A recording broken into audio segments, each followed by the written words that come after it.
Hello my dear friends, you're in the Military with Summary channel, and today we will discuss the situation in Ukraine on the 5th of September of 2025. Today we have lots of very interesting updates, so let's start. During the previous 24 hours, the President of the Russian Federation made lots of very interesting statements. He has very reliable intelligence information, and he stated that Ukraine currently controls the line of combat contact just because they have forces that can be redeployed from one part of the front line to another. But the President of the Russian Federation is most likely emphasizing that at some point the Ukrainians will not be able to redeploy forces from one position to another because these forces would be involved in combat. And you know, when talking about the current situation on the ground, currently we can see something like this. Because starting on the 1st or the 2nd of September of 2025, the Russians resumed their major offensive operation in the northeastern part of the Kharkiv region. Let's discuss this situation in details. Once again, the Russian forces launched their offensive operation in this area somewhere between the 1st and the 2nd of September. And by the end of the 2nd of September, the pro-Ukraine resources made their first adjustments. So according to them, this huge forest was taken by the Russians. Very huge forest, as you can see. And the Russians didn't stop. The Russians continue offensive. And today, pro-Ukraine resources reported that they managed to take under control another forest in this area in the northeastern part of the Kharkiv region in the vicinity of the settlement of Krasne Pershe. And as we discussed just a minute ago, this happens not because Ukrainians were completely defeated or were forced to fall back under the pressure of the armed forces of the Russian Federation. No, the Ukrainians since the beginning of August have been forced to redeploy forces from different regions in the area of the city of Pokrovsk and in the area of the city of Kramatorsk, where the Russians continue their breakthrough, which means that now the Ukrainians are not so strong in this area as they used to be a month or two ago. And this situation allows the Russians to resume their attempts to attack, and during the previous 24 hours, as you can see, lots of icons and lots of geolocations were recorded, which means that the Russians intensify their activities. The Russians use aviation, the Russians use drones, the Russians used ground troopers to move further deep inside of the Kharkiv Oblast, not just from the area of the river Voskol, but also from the area of the city of Volchansk. During the previous 24 hours, a few more explosions were recorded. In this video, we can see how Russians managed to discover positions of the 57th Mechanized Brigade of the Armed Forces of Ukraine, and then they attacked the building with Ukrainian soldiers with aviation bomb. So we believe that the Russians will continue their pressure. They will continue attacking Ukrainian forces until they get the Pechenegi water reservoir or until they force Ukrainians to bring their units back. Now let's move further and let's discuss the situation in the Liman direction, where the Russians continue their offensive operation. During the previous 24 hours, several changes on the ground were recorded. Pro-Ukrainian neutral mappers reported that as a result of counter-offensive operation, the armed forces of Ukraine managed to restore control over the central part of the settlement of Redkadub. As you can see, there are still very heavy clashes, despite the fact that the village, as I understand, has almost no value both for the Russians and the Ukrainians.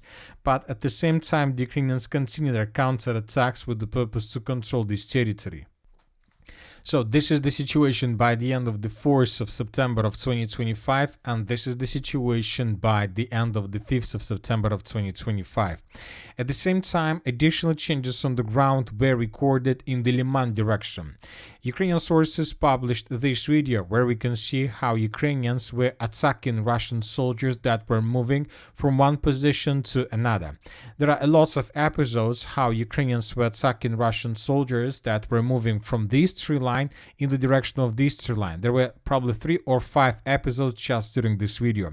Based on this video, we came to the conclusion that indeed during the previous days, the armed forces of the Russian Federation managed to establish complete control over the territory. For example, this is the situation by the end of the 4th of September of 2025, and I would like to remind you that this progress on the ground was recorded and provided by pro-Ukrainian resources, and this is the situation by the end of the 5th of September. So these territories were taken by the Russians, and indeed this information confirms that the Russians are getting closer and closer to the settlements of Derilova and Drobышevo.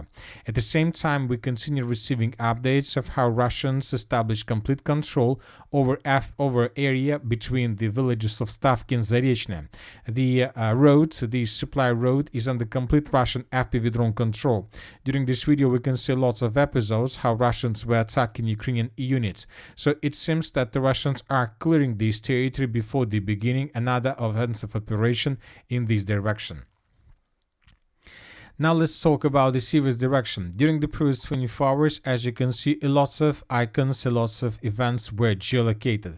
The Russians continue bombing the city of Seversk itself. The main purpose of the armed forces of the Russian Federation is to find and to hunt for as many as possible Ukrainian positions of FPV drone operators.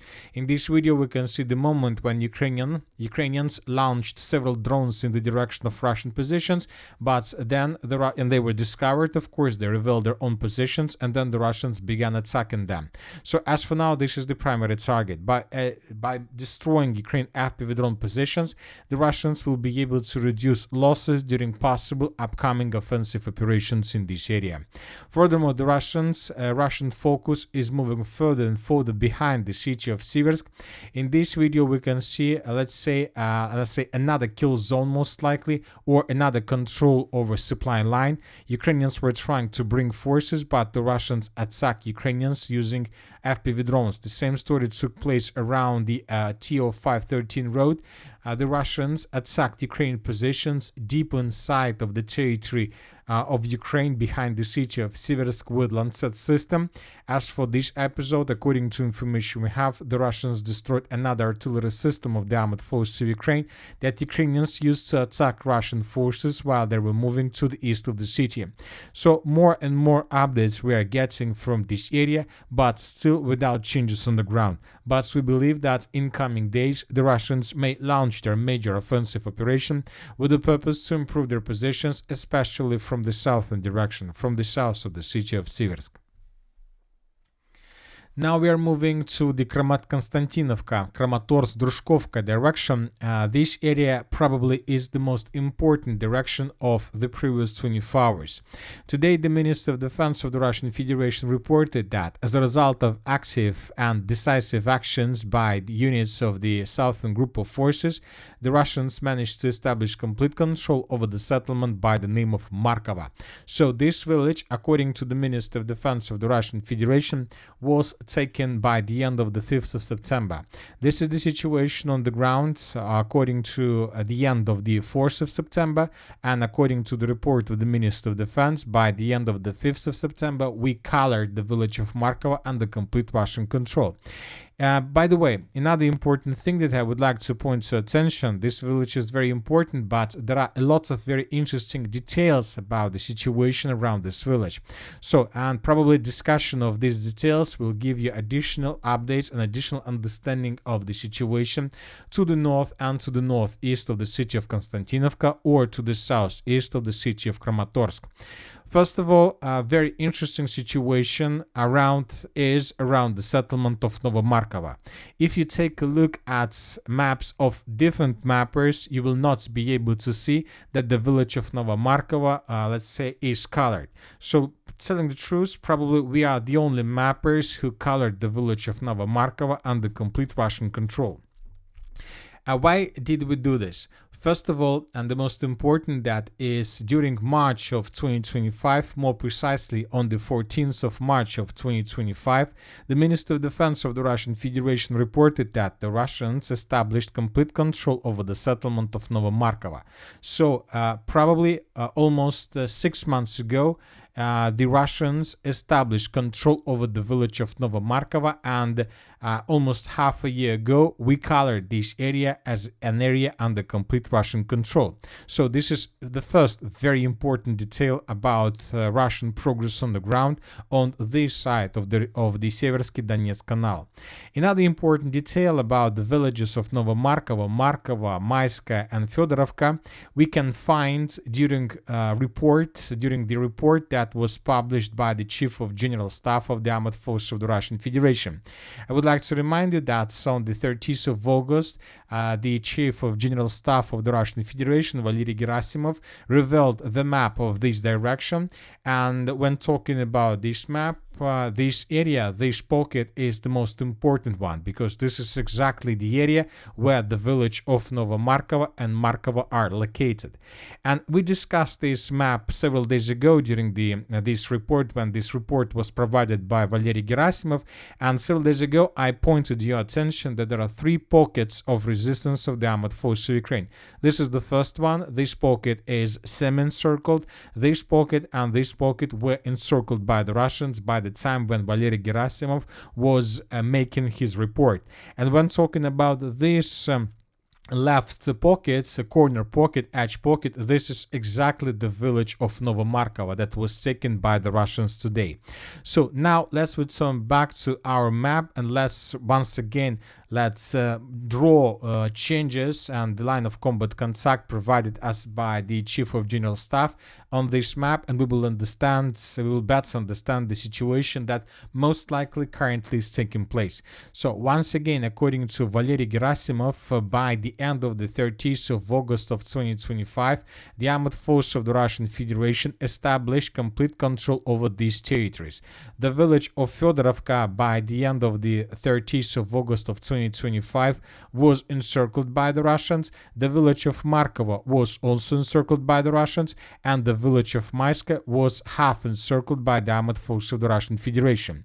So 6 days later, by the end of the 5th of September of 2025, the armed forces of the Russian Federation secured one of these three villages. Most likely, according to the map of General Staff and the current situation on the ground, we believe that the Russians in coming days will take under complete control the village of Fedorovka, and most likely the village of Maiska would be taken by the Russians as well. So now the question, what exactly is happening here right now? Because obviously something big and something important. So to understand what kind of things, barriers we can find in this area, first of all, I would like to point your attention to this railway. So this is the railway that connects the city of Chasiv Yar and the city of Kramatorsk. And basically this railway cuts this direction into pieces, into parts. When talking about the distance between the Seversky Donetsk Canal and the road N20, this is the road, the most important road that Ukrainians use to support their contingent on the territory of the Konstantinovka agglomeration. So when talking about this territory, the railways cut this area in two parts. And now we see that the Russians are going to advance further, most likely, and the primary target, and the Russians are tasked first of all to move further with the purpose to establish complete control over the settlement of Belokuzminka. So this is the village that is located between these two lakes and this railway, which means that if Russians are able to take this territory under complete control, most likely Ukrainians will have no chances to restore control over this territory with counterattacks, because basically the ground surface barriers, natural barriers, will not allow them to do this. At the same time, we expect that the Russians will continue offensive operation along the railways as they did during 2024 during the battle for Selidova, so after Avdiivka battles. So if at the end the Russians are able to take under complete control this pocket between railways, between Seversky Donetsk Canal, we are talking about all these villages, Belokuzminka, Fedorovka, Maiska, Verolyubovka, Popasna, Bezimyanna, and Kalinova. This will allow the Russians to shorten the distance to the main supply line, N30 roads, and the distance would be just around 5 kilometers from this position, and just let's say 3 kilometers from this position, 4 kilometers, which is already nothing for FPV drones, for artillery, and for the sabotage and reconnaissance group. Furthermore, this breakthrough allows the Russians to move further in the northwestern direction towards the Kramatorsk airfield, very important fortified area where the Russians most likely sooner or later will attack in this area. The question is when they are going to do this, right now or probably after the end of the Battle of Konstantinovka. So something important is happening exactly here.